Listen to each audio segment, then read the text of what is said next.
Everyone நம்ம இன்றைக்கி செஞ்சிலேருந்து ஒரு கொரியர் வந்திருக்கு. அதாவது ரீகனெக்டரில் இன்வெர்டர் மாடல். ஓகேங்களா, இண்டோர் பிசி வந்து டெத் கண்டிஷன் ஆனே ஆகலன்னு கொரியர் போட்டிருக்காங்க. பிரித்து பார்க்கலாம் இது என்ன கண்டிஷனில் இருக்குன்ட்டு. மறுபடியும் நம்ம ரெடி பண்ணிட்டு இதே மாதிரி கொரியர் உங்களுக்கு அனுப்பிச்சிடுவோம். சரிங்களா, டெஸ்டிங் வீடியோ போட்டு சேம் உங்களுக்கு அந்த மாதிரி ப்ராப்ளம் இருந்தால் நமக்கு அனுப்பிச்சிடுங்க. நம்ம ரெடி பண்ணிட்டு அகைன் டெஸ்டிங் வீடியோ போட்டு கொரியர் அனுப்பிச்சுட்ருவோம். சரி, ஓகே. என்ன ப்ராப்ளம் பார்த்தீங்கன்னா எஸ்எம்பிஎஸ் தான் அடி வாங்கியிருக்கு.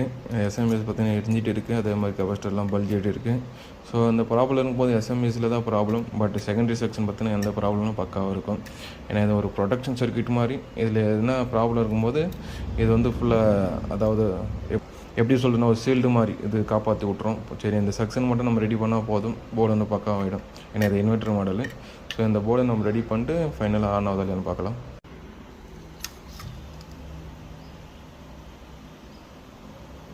ஸோ போர்டு பார்த்திங்கன்னா நம்மக்கிட்ட ஃபைனலாக ரெடி ஆகிடுச்சு. பட் இது என்ன ஒன்றுனா நம்மளுக்கு டிஸ்பிளேல கொடுத்து அனுப்பல, டிஸ்பிளே ஜாக் மட்டும் தான் இருக்குது.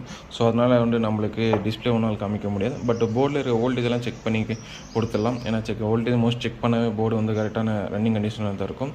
ஸோ இது என்னென்ன இப்போ டிஃபெக்ட் இருந்து நான் காமிக்கிறேன். பார்த்தீங்கன்னா எஸ்எம்பிஎஸ் ஐசி ஒன்று, அதே மாதிரி ரெக்டிஃபைட் டயர்ஸ் 4 டயர்ஸ் காலி. இது ஒரு காயில் இண்டக்டரு, அதுவும் காலி. கெப்பாசிட்டர் பல்ஜெட்டின்ஸ் அதுவும் காலி. பியூசி இது மாதிரி ஒரு 6-7 காம்பனன்ட்ஸ் கிட்டவே காலி. பட் இது எல்லாமே எஸ்எம்பிஎஸ் செக்ஷன் கிட்டே இருந்தனால உள்ள செகண்டரி செல்லில் எந்த ஒரு ப்ராப்ளம் இருக்காது. ஸோ இப்போ பார்த்திங்கன்னா நம்மளுக்கு பிரைமரி செல் இருக்க எல்லாமே ரெடி பண்ணிட்டோம். ஸோ அதே மாதிரி செக் பண்ணிட்டு வோல்டேஜ் வரதில்லை நான் உங்களுக்கு காமிக்க போகிறேன். இப்போ நான் ஆன் பண்ண உடனே போர்டு ஆனோன்னு ஒரு பஸ்ஸர் சவுண்ட் வரும் பார்த்தீங்களா. பார்த்திங்கன்னா பஸ்ஸர் சவுண்டு வந்துடுச்சு. ஸோ வோல்டேஜ் செக் பண்ணி பார்க்கலாம். ஓகே, 12 வோல்ட்டும் கரெக்டாக இருக்குது.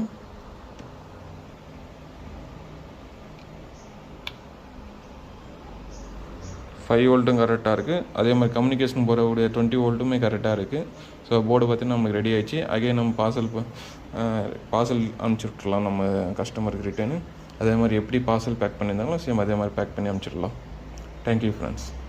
இந்த மாதிரி யாருக்குன்னா பிரச்சனை இருந்தால் கூட நீங்கள் அனுப்பிச்சி விடுங்க பார்சல். நம்ம இது மாதிரி டெஸ்டிங் வீடியோ போட்டு மறுபடியும் அகைன் பார்சல் பண்ணி அனுப்பிச்சி விடுவோம் ரெடி பண்ணிட்டு. பார்சல் ரெடி ஆகிடுச்சு. அகைன் உங்களுக்கு ரிட்டர்ன் அனுப்பேன்.